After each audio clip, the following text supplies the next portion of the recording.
Hello, everyone, and thank you for joining us for another one of the Cornerstone Collective Associates Conversations.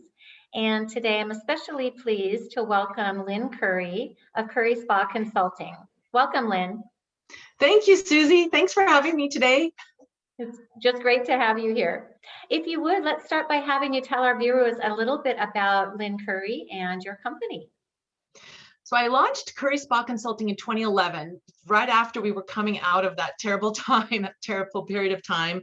And there were a few developers and owners out there who were ready to build and design their spas, and they needed some guidance when it came to proper design and feasibility. And so I started out with one client and then eventually ended up growing. That was 24 years ago. Wow. Boy, my 24 years ago, started consulting. My journey was similar, just starting out with that one client and away you go, right? And go ahead and tell us the full range of services that you offer.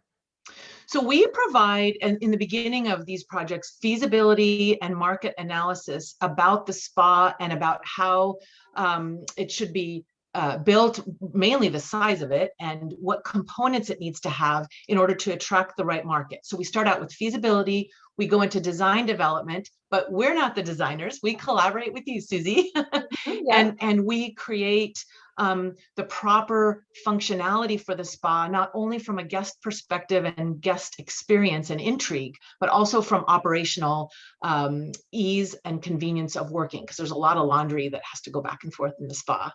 And then we work with pre-opening services, concepting, programming, and all of those services in between, all the way to the end of construction document reviews.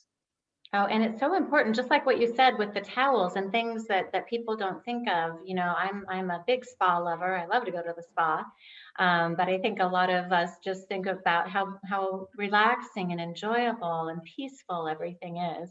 And like you said, there's so much on the design and operational side that it's just, so many details, I'm sure.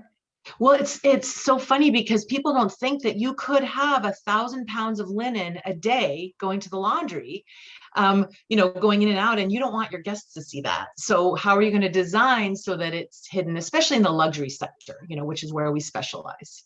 All right, so all you viewers, next time you're in the spa, remember how important all those details are and enjoy that space that Lynn and Curry Spa Consulting might have designed.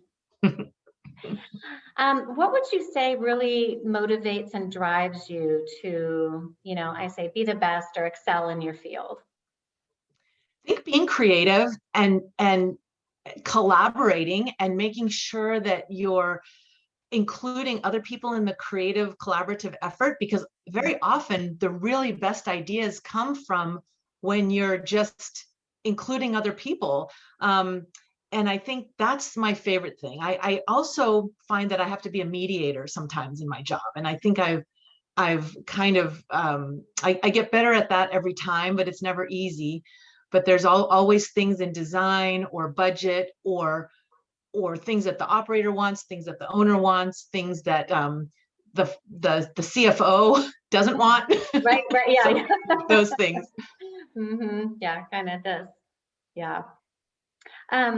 What is important to you then in the design process? You've already described the process, but what would you say are some of the key, decision points or pieces of the puzzle that if they're done right, the project goes really, really well? So the guest experience has to be good before and after the treatment. You can't just design a beautiful treatment room, which is great, but the guest isn't spending the bulk of their time in your spa there. They're spending a lot of pre and post time in the spa in very special, maybe sacred, very wonderful, relaxing spaces in the spa. So it's important that those areas are designed correctly, and that when you create them, you're creating them for the behavior of the guest in that area. For example, you never want to put a really quiet lounge with subdued lighting right next to the busy locker room, for example. That's one example. But when the guest has a really great experience before and after their treatment, I call it the treatment with the treatment, then they will come back. The other thing too that's really important is we always used to say space is luxury. Whenever you have the space, it's luxury. Well, now it's becoming more and more needed, especially with this period we've just come out of. And I think that guests want to have their space. They want to be with other people, but maybe a little bit distanced. And we want to be able to give that to them in the spa so that they're extremely comfortable the entire time they're in there, from the time they check in at the front desk through the time they go through the locker room experience to the relaxation lounge, and then all of those activities afterwards that contribute to the treatment that are maybe the self-service kind of treatments. For example, a thermal area where you have steam and sauna and a whirlpool and maybe some very extensive thermal features, or the best thing yet, a really great outdoor area where you can connect with nature and be part of the outdoor environment. Oh, that's just fabulous. And then one area I especially frequent at spas is the retail area. I think Retail, yes. oh my goodness, the retail that they have at these spas is just lovely. I always find something.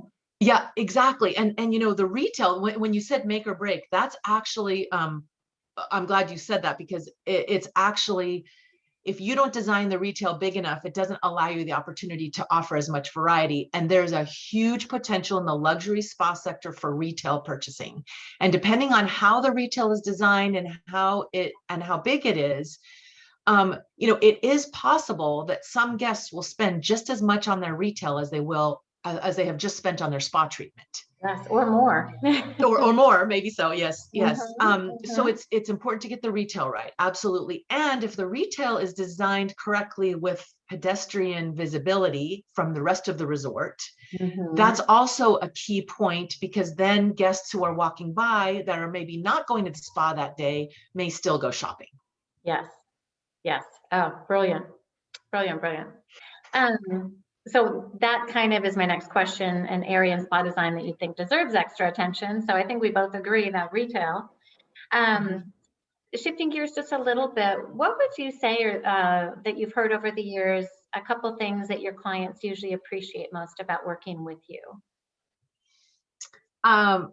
Let's see. I think I'm very honest. So if something is not going to work, even if it may hurt someone's feelings about, maybe it's a super amazing design, but it just won't work functionally in operations.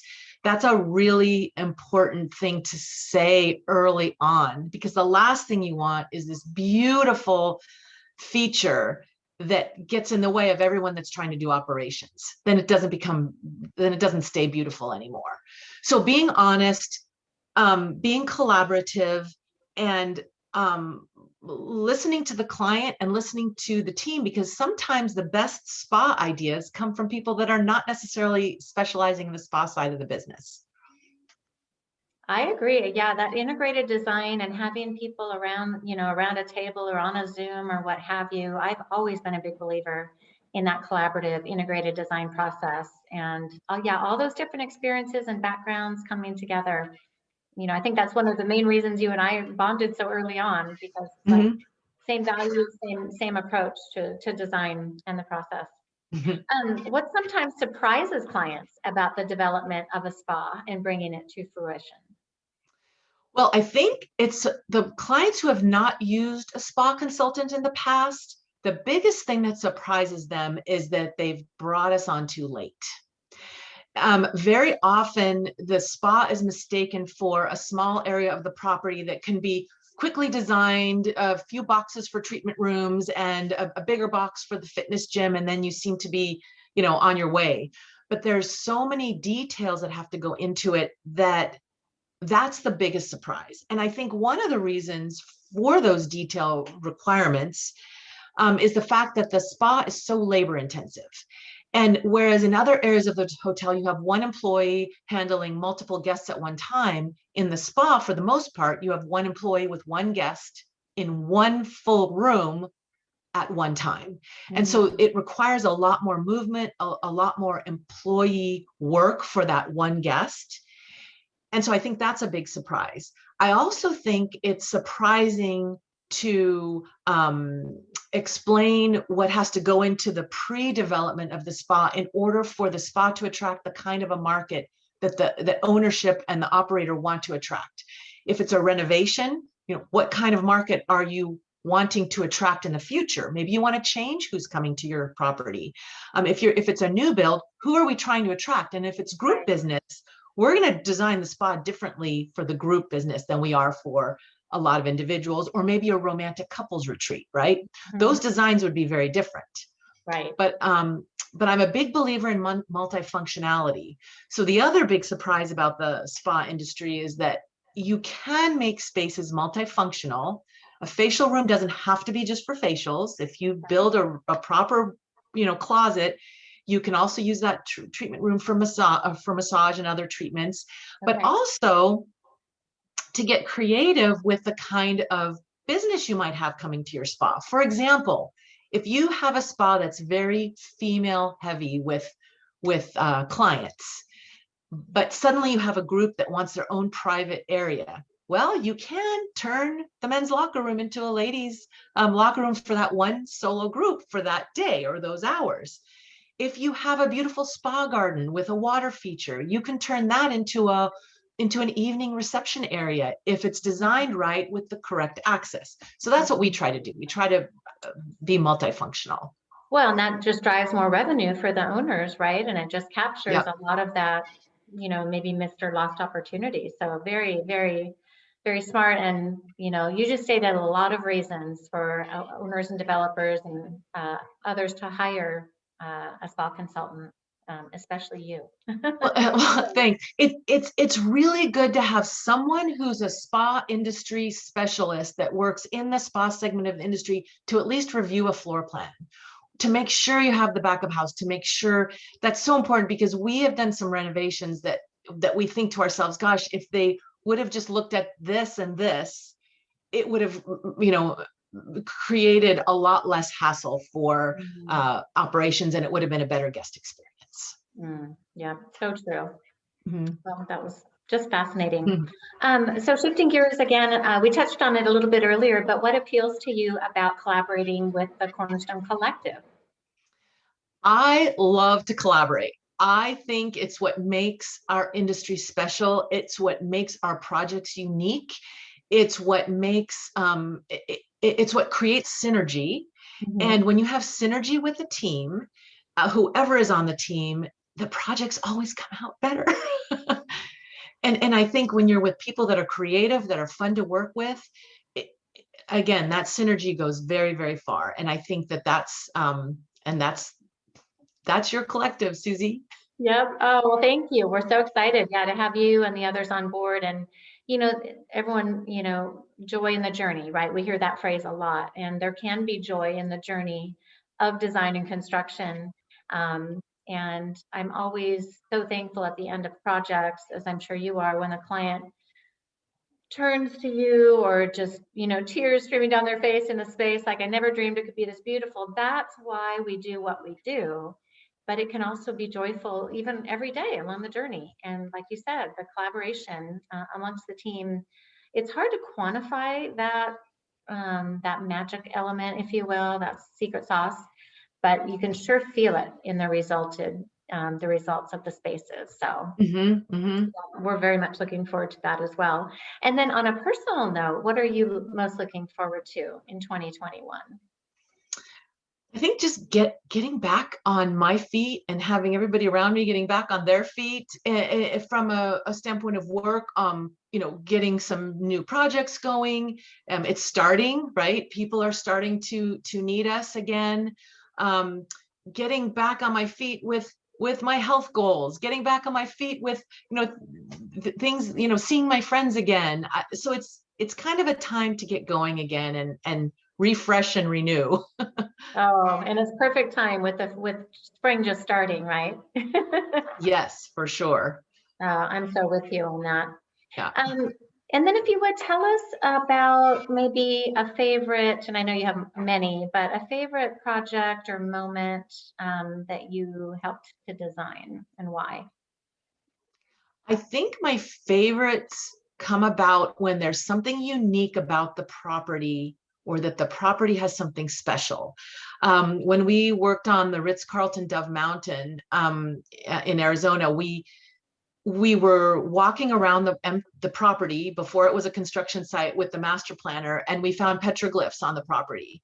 And so I was telling the owner at that time, I said, can we please build a spa, around these petroglyphs? So today the spa pool is right near the petroglyphs. Oh, And then there was a cenote at the Rosewood Mayakoba. And so we wanted to try to incorporate that as much as possible too. In the it didn't get programmed in the building, but it got programmed into the overall spa wellness programming. So those are some of the unique things. And when we got hired to do the Hard Rock Hollywood, which is the guitar shaped building, when when ownership said, well, the biggest, widest part of the body of the guitar is going to be your spa level. And so I thought, this is great. It's the heart of the hotel. So those kinds of things are exciting to work on. Oh, and those are some iconic destinations. So please go visit if you're watching some of those, and look for more to come from Lynn Curry and Curry Spa Consulting and the collective together. I'm also very excited that things are opening up. And I was just in Phoenix, Scottsdale, and Sedona, as you know, over the past week, and it was jam-packed. People were out in droves. So good sign, and it has been a year, but very thankful to have you as part of the collective. Thank you for joining me today. And we just wish you the best, and, excited to have Joy in the journey along with you. Thank you, Susie. I look forward to seeing you for real soon. Thank you. You as well, Lynn. Take Okay. care. Bye-bye.